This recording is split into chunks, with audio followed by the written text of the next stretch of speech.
আজকের ভিডিওতে আমরা রমজান মাসকে ঘিরে রোজা রাখা নিয়ে যত কথা বলা লাগে সব আজকে আমরা শিখব। যেমন আমরা অনেক সময় বলতে চাই যে আমি রোজা রাখি, আমি রোজা রেখেছিলাম, আমি রোজা রাখবো। তুমি কি একজন রোজাদার? তুমি কি রোজা রেখেছো? তুমি কি রোজা রাখবে? তুমি কি গতকাল রোজা রেখেছিলে? এই ধরনের কথা কিন্তু আমরা অনেক সময় বলতে চাইলেও বলতে পারি না। তাই আজকের ভিডিওতে আমরা এই রোজা রাখা নিয়ে যত কথা বলা লাগে সব আজকে আমরা শিখব। এবং সবথেকে ইন্টারেস্টিং বিষয় হচ্ছে যে আমরা শুধু একটি ভোকাবুলারি শেখার মাধ্যমে কিন্তু এই সকল কথাবার্তা বলতে পারবো। এবং আজকের ভিডিওতে আমরা যে ভোকাবুলারিটি শিখব সেটা হচ্ছে রোজা রাখা ইংরেজি কি। ভিউয়ার্স, রোজা রাখা ইংরেজি কিন্তু তেমন নতুন কোনো ভোকাবুলারি নয়, সেটা কিন্তু আমরা অলরেডি জানি। এবং রোজা রাখা ইংরেজি হচ্ছে ফাস্ট। আমেরিকান উচ্চারণ অনুযায়ী এটাকে বলা হয় ফাস্ট এবং ব্রিটিশ উচ্চারণ অনুযায়ী এটাকে বলা হয় ফাস্ট, যেটা আমরা বাংলাদেশিরা বলে থাকি ফাস্ট। আমরা জানি যে এই ফাস্ট শব্দের অর্থ হচ্ছে দ্রুত বা তাড়াতাড়ি, কিন্তু এই ফাস্ট শব্দটিকে যখন আমরা বাক্যের মধ্যে ভার্ব হিসেবে ইউজ করব তখন সেটা অর্থ হবে রোজা রাখা। এবং এই ফাস্ট শব্দটিকে যখন আমরা বাক্যের মধ্যে অ্যাডজেক্টিভ অথবা অ্যাডভার্ব হিসেবে ইউজ করব তখন সেটা অর্থ হবে দ্রুত বা তাড়াতাড়ি। যেমন আমরা অনেক সময় বলে থাকি হি ইজ ভেরি ফাস্ট, অর্থাৎ সে খুবই দ্রুত। এখানে he is very fast, fast শব্দটি হচ্ছে অ্যাডজেক্টিভ এবং এই অ্যাডজেক্টিভটি সাবজেক্টটিকে মডিফাই করতেছে, যেটা হচ্ছে হি। হি নামক সাবজেক্টটিকে এই অ্যাডজেক্টিভটি মডিফাই করতেছে। আবার আমরা অনেক সময় বলে থাকি যে হি রানস ভেরি ফাস্ট, অর্থাৎ সে খুবই দ্রুত দৌড়ায়। এখানে রানস যে ভার্বটি রয়েছে সেটাকে মডিফাই করতেছে এই ফাস্ট নামক অ্যাডভার্বটি। আমরা জানি একটি অ্যাডভার্ব একটি ভার্বকে মডিফাই করে। আমরা যদি প্রশ্ন করি যে সে কীভাবে দৌড়ায়, তাহলে অ্যান্সার আসবে সে দ্রুত দৌড়ায়। এখানে ফাস্ট শব্দটি এই ভার্বটিকে মডিফাই করতেছে। এবং এই ফাস্ট শব্দটিকে যখন আমরা বাক্যের মধ্যে ভার্ব অথবা নাউন হিসেবে ইউজ করব তখন সেটা অর্থ হবে রোজা রাখা বা রোজা। এবং এই ফাস্ট শব্দটি টোটাল 5টি ভার্ব ফর্ম রয়েছে এবং তার 2টি নাউন ফর্ম রয়েছে। এই টোটাল 7টি ফর্ম নিয়ে আজকে আমি তোমাদের সাথে আলোচনা করব এবং এই 7টি ফর্মকে ইউজ করে কিভাবে রিয়েল লাইফ সিচুয়েশন ইংরেজিতে স্পিকিং করতে হয়, অর্থাৎ রোজা রাখা নিয়ে যত কথা বলা লাগে সব তুমি বলতে পারবে এই 7টি ফর্ম শেখার মাধ্যমে। এবং এই 7টি ফর্মকে ইউজ করে কিভাবে নিজের মতো করে বানিয়ে ইংরেজি লেখা যায় সে বিষয়ে আজকে আমরা বিস্তারিত আলোচনা করব। So let's wait no longer and start our today's video.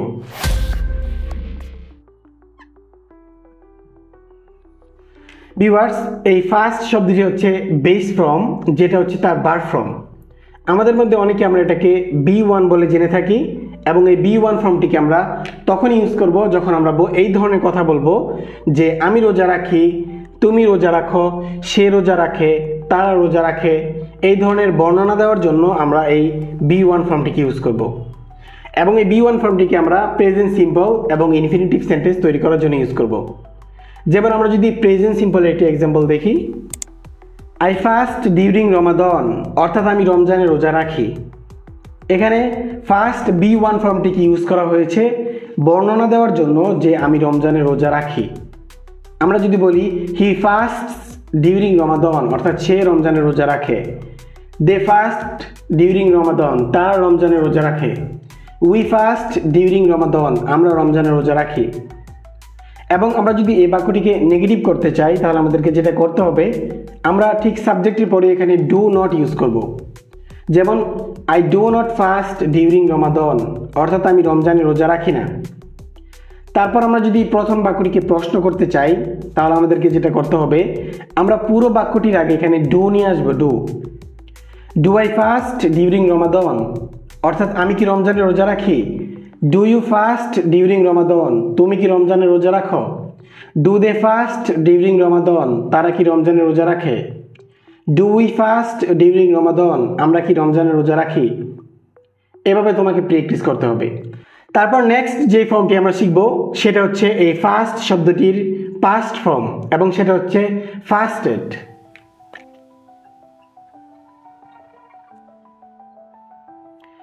আমরা যদি এই ফাস্ট শব্দের শেষে এখানে ইডি যোগ করি তাহলে কিন্তু সেটা তার B2 ফর্ম তৈরি হবে, সেটা তার পাস্ট ফর্ম তৈরি হবে। এবং এই B2 ফর্মটিকে আমরা অতীতে রোজা রেখেছিলাম এই ধরনের কথা বলতে ইউজ করব। যেমন আমি রোজা রেখেছিলাম, তুমি রোজা রেখেছিলে, সে গতকাল রোজা রেখেছিল, তারা গতকাল রোজা রেখেছিল। এই ধরনের কথা বলার জন্য আমরা এই বি টু ফর্মটিকে ইউজ করব। যেমন আমরা যদি পাস্ট সিম্পলের একটি এক্সাম্পল দেখি, হি ফাস্টেড ইয়েস্টারডে, অর্থাৎ সে গতকাল রোজা রেখেছিল। এখানে বি টু ফর্মটিকে ইউজ করা হয়েছে কারণ সে গতকাল রোজা রেখেছিল, পাস্ট বোঝানোর জন্য। এবং আমরা যদি এই বাক্যটিকে নেগেটিভ করি তাহলে আমাদেরকে যেটা করতে হবে, আমরা ঠিক সাবজেক্টের পরে এখানে ডিড নট ইউজ করব। আমরা প্রেজেন্টে ডো নট ইউজ করে নেগেটিভ করেছিলাম, এখন আমরা এখানে ডিড নট ইউজ করে নেগেটিভ করব।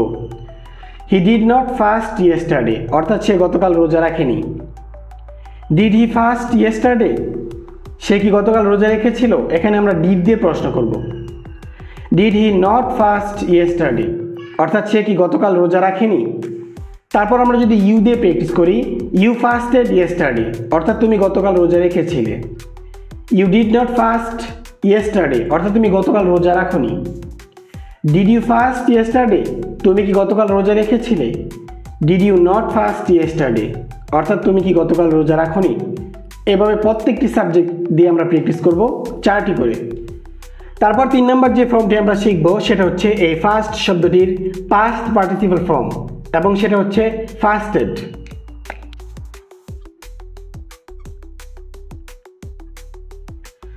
এই ফাস্ট শব্দটি হচ্ছে একটি রেগুলার ভার্ব, এই জন্য আমরা যদি তার শেষে ইডি যোগ করি তাহলে কিন্তু সেটা তার B2 এবং B3 ফর্ম তৈরি হবে। এবং এই B2 এবং B3 ফর্মটি দেখতে কিন্তু একেবারে সেম মনে হচ্ছে, কিন্তু তাদের দেখতে সেম মনে হলেও কিন্তু তাদের বাক্যের মধ্যে ইউজ কিন্তু সম্পূর্ণ আলাদা। যেমন এই B2 ফর্মটিকে আমরা শুধু পাস্ট সিম্পলের জন্য ইউজ করব, এবং এই B3 ফর্মটিকে আমরা সকল পারফেক্ট এবং পেসিভ ভয়েস তৈরি করার জন্য ইউজ করব। এবং এই ফাস্ট শব্দটি একটি ইন্ট্রানজিটিভ ভার্ব, অর্থাৎ তার কোনো ডাইরেক্ট কোনো অবজেক্ট নেই, এই জন্য এই ফাস্ট শব্দটিকে আমরা পেসিভ ভয়েস হিসাবে ইউজ করতে পারবো না। আমরা শুধু সেটাকে সকল পারফেক্টের জন্য ইউজ করব। যেমন আমরা যদি প্রেজেন্ট পারফেক্টে একটা এক্সাম্পল দেখি, শি হ্যাজ ফাস্টেড, অর্থাৎ সে রোজা রেখেছে। এখানে হ্যাজ প্লাস B3 ফর্মটিকে ইউজ করা হয়েছে প্রেজেন্ট পারফেক্ট টেন্স তৈরি করার জন্য। এবং আমরা যদি এই বাক্যটিকে নেগেটিভ করতে চাই তাহলে আমাদেরকে যেটা করতে হবে, আমরা এই হ্যাজ হেল্পিং ভার্বের পরে এখানে নট যোগ করব, তাহলে সেটা নেগেটিভ ফর্ম তৈরি হবে। শি হ্যাজ নট ফাস্টেড, অর্থাৎ সে রোজা রাখেনি। এবং আমরা যদি সেটাকে প্রশ্ন করতে চাই তাহলে যেটা আমরা করব, এই হ্যাজ হেল্পিং ভার্বটিকে আমরা সবার শুরুতে নিয়ে আসব। হ্যাজ শি ফাস্টেড, সে কি রোজা রেখেছে। আমরা যদি সেটাকে আবার নেগেটিভ প্রশ্ন করি, হ্যাজ শি নট ফাস্টেড, সে কি রোজা রাখেনি। এভাবে আমরা 4টি করে সেন্টেন্স বানাবো, এবং প্রত্যেকটি সাবজেক্ট দিয়েই আমরা 4টি করে সেন্টেন্স বানাবো, এবং present perfect, past perfect, even future perfect দিয়ে আমরা প্র্যাকটিস করব। তারপর নেক্সট যে ফর্মটি আমরা শিখব সেটা হচ্ছে এই ফাস্ট শব্দটির প্রেজেন্ট পার্টিসিপল ফর্ম, এবং সেটা হচ্ছে ফাস্টিং।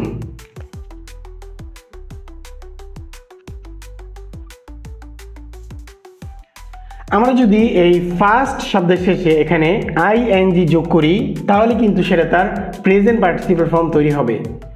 এবং এই প্রেজেন্ট পার্টিসিপল ফর্মটিকে আমরা সকল কন্টিনিউয়াস এবং জিরান ফর্ম তৈরি করার জন্য ইউজ করব। যেমন আমি রোজা রাখতেছি, সে রোজা রাখতেছে, তারা রোজা রাখতেছে, এই ধরনের কথাবার্তা বলার জন্য আমরা এই ফাস্টিং B4 ফর্মটিকে ইউজ করব। যেমন আমরা যদি প্রেজেন্ট কন্টিনিউয়াস একটা এক্সাম্পল দেখি, দে আর ফাস্টিং টুডে, অর্থাৎ তারা আজকে রোজা রাখতেছে। এখানে আর প্লাস ফাস্টিং B4 ফর্মটিকে ইউজ করা হয়েছে প্রেজেন্ট কন্টিনিউয়াস তৈরি করার জন্য। এবং আমরা যদি এই বাক্যটিকে নেগেটিভ করি তাহলে আমরা যেটা করব, আমরা এই হেল্পিং ভার্ব আর এর পরে এখানে নট যোগ করব। দে আর নট ফাস্টিং টুডে, অর্থাৎ তারা আজকে রোজা রাখছে না। তারপর আমরা যদি প্রশ্ন করি তাহলে আমরা যেটা করব, আমরা এই আর হেল্পিং ভার্বটিকে সবার শুরুতে নিয়ে আসব। আর দে ফাস্টিং টুডে, তারা কি আজকে রোজা রাখতেছে। আর দে নট ফাস্টিং টুডে, তারা কি আজকে রোজা রাখতেছে না। তারপর আমরা যদি জিরান ফর্মের একটি এক্সাম্পল দেখি, যেমন fasting is an important part of Ramadan, অর্থাৎ রোজা রাখা রমজানের একটি গুরুত্বপূর্ণ অংশ। এখানে ফাস্টিং শব্দটিকে সাবজেক্ট হিসাবে ইউজ করা হচ্ছে, যেটা হচ্ছে জিরান্ট। এখানে ফাস্টিং শব্দটিকে নাউন হিসাবে ইউজ করা হচ্ছে, যে রোজা রাখা রমজানের একটি গুরুত্বপূর্ণ অংশ। তারপর আমরা যদি আরেকটি এক্সাম্পল দেখি, হি এনজয়েস ফাস্টিং ডিউরিং রমাদান, অর্থাৎ সে রমজানে রোজা রাখা পছন্দ করে। এখানে ফাস্টিং শব্দটিকে অবজেক্টের স্থানে বসানো হয়েছে এবং এটাও কিন্তু একটি জিরান ফর্ম এবং এটি একটি নাউন। তারপর নেক্সট যে ফর্মটি আমরা শিখব সেটা হচ্ছে এই ফাস্ট শব্দটির third person singular number form এবং সেটা হচ্ছে ফাস্টস।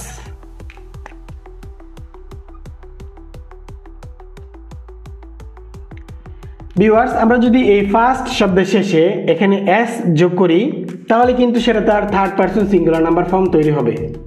আমরা জানি যে যখন সেন্টেন্সটি প্রেজেন্ট সিম্পল হবে এবং তার সাবজেক্ট যখন থার্ড পারসন সিঙ্গুলার নাম্বার হবে অর্থাৎ তৃতীয় ব্যক্তি একজন হবে, তখন আমাদেরকে অবশ্যই ভার্বের শেষে এস অথবা ইএস যোগ করতে হবে। যেমন আমরা যদি প্রেজেন্ট সিম্পলের আরেকটি এক্সাম্পল দেখি, হি ফাস্টস এভরি মানডে, অর্থাৎ সে প্রতি সোমবারে রোজা রাখে। এখানে এই সেন্টেন্সটি হচ্ছে প্রেজেন্ট সিম্পল এবং তার সাবজেক্ট হচ্ছে হি এবং হি হচ্ছে third person singular number form, তৃতীয় ব্যক্তি একজন, এর জন্য এখানে ফার্স্ট শব্দের শেষে এস যোগ করা হয়েছে। এবং আমরা যদি এই বাক্যটিকে নেগেটিভ করতে চাই তাহলে আমাদেরকে যেটা করতে হবে, এই হি সাবজেক্টের পরে আমাদেরকে এখানে ডাজ নট নিয়ে আসতে হবে এবং এটার কারণ হচ্ছে কারণ এখানে ভার্বের সাথে এস রয়েছে এবং ওই এসটাকে আমরা ডু এর সাথে যোগ করব এবং ডু এর সাথে যোগ করার কারণে সেটা হবে ডাজ। তারপর আমরা যদি সেটাকে প্রশ্ন করি তাহলে আমরা প্রথম সেন্টেন্সটির শুরুতে ডাজ যোগ করব এবং ভার্বের সাথে এস কেটে দেব। Does he fast every Monday, সে কি প্রতি সোমবার রোজা রাখে? তারপর সেটাকে নেগেটিভ করব। Does he not fast every Monday, অর্থাৎ সে কি প্রতি সোমবার রোজা রাখে না। তারপর 6 নম্বর যে ফর্মটি আমরা শিখব সেটা হচ্ছে এই ফাস্ট শব্দটির নাউন ফর্ম এবং সেটা হচ্ছে fast.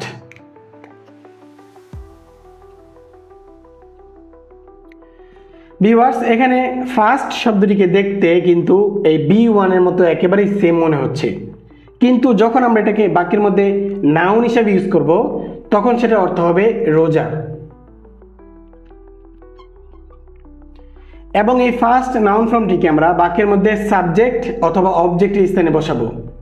For example, he broke his fast with dates and water, অর্থাৎ সে পানি এবং খেজুর দিয়ে তার রোজা ভাঙল। এখানে হি ব্রোক হিজ ফাস্ট, এখানে ফাস্ট শব্দটিকে অবজেক্টের স্থানে বসানো হয়েছে যে সে তার রোজা ভাঙল। এখানে ফাস্ট শব্দটির অর্থ হচ্ছে রোজা। তারপর নেক্সট এবং সর্বশেষ যে ফর্মটি আমরা শিখব সেটা হচ্ছে এই ফাস্ট শব্দটির আরেকটি নাউন ফর্ম যেটা অর্থ হচ্ছে রোজাদার। ভিউয়ার্স, আমরা কিভাবে বলবো যে আমি একজন রোজাদার, তুমি একজন রোজাদার, সে একজন রোজাদার, আমরা এগুলো কিভাবে বলবো? সবার আগে আমরা রোজাদার ইংরেজি জানবো। ভিউয়ার্স, রোজাদার ইংরেজি হচ্ছে ফাস্টিং পারসন।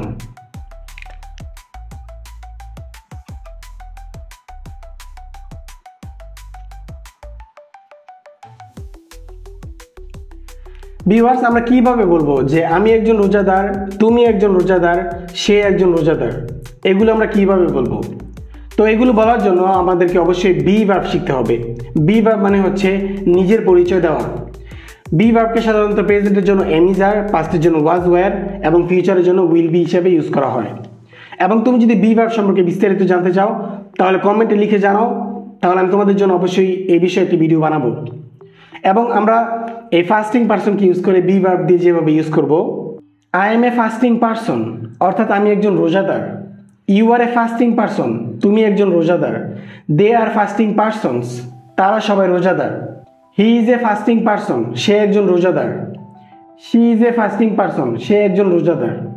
তারপর আমরা যদি এই বাক্যগুলোকে নেগেটিভ করতে চাই তাহলে আমাদেরকে যেটা করতে হবে, এই বি ভার্বের পরে আমরা এখানে নট যোগ করব, অর্থাৎ I am not a fasting person, অর্থাৎ আমি একজন রোজাদার নই। You are not a fasting person, অর্থাৎ তুমি একজন রোজাদার নও। They are not fasting persons, অর্থাৎ তারা রোজাদার নয়। তারপর আমরা যদি এই বাক্যগুলোকে প্রশ্ন করতে চাই তাহলে আমাদেরকে যেটা করতে হবে, আমরা এই বি ভার্বকে সবার শুরুতে নিয়ে আসবো। Am I a fasting person, আমি কি একজন রোজাদার? Are you a fasting person, তুমি কি একজন রোজাদার? আর দে ফাস্টিং পারসনস, তারা কি রোজাদার? Is he a fasting person, সে কি একজন রোজাদার? Is she a fasting person, সে কি একজন রোজাদার? ভিউয়ার্স, এভাবে তোমাকে বি ভার্বগুলোকে প্রত্যেকটি সাবজেক্ট দিয়ে ইউজ করতে হবে এবং নেগেটিভ এবং প্রশ্ন করা শিখতে হবে। তো তুমি যদি বি ভার্ব শিখতে চাও তাহলে অবশ্যই কমেন্টে লিখে জানাও যে তুমি বি ভার্ব সম্পর্কে জানতে চাও কিনা, তাহলে অবশ্যই আমি এই বিষয়ে তোমার জন্য ভিডিও তৈরি করব। ভিউয়ার্স, আশা করি তুমি এই ফর্মগুলো খুব ভালো করে বুঝতে পেরেছো। এখন সবথেকে বেশি ইম্পর্টেন্ট সেটা হলো এই ফর্মগুলোকে তোমাকে খাতায় লিখতে হবে এবং প্রত্যেকটি ফর্মকে ইউজ করে তোমাকে একটি সাবজেক্ট দিয়ে কমপক্ষে 4টি করে সেন্টেন্স বানাতে হবে।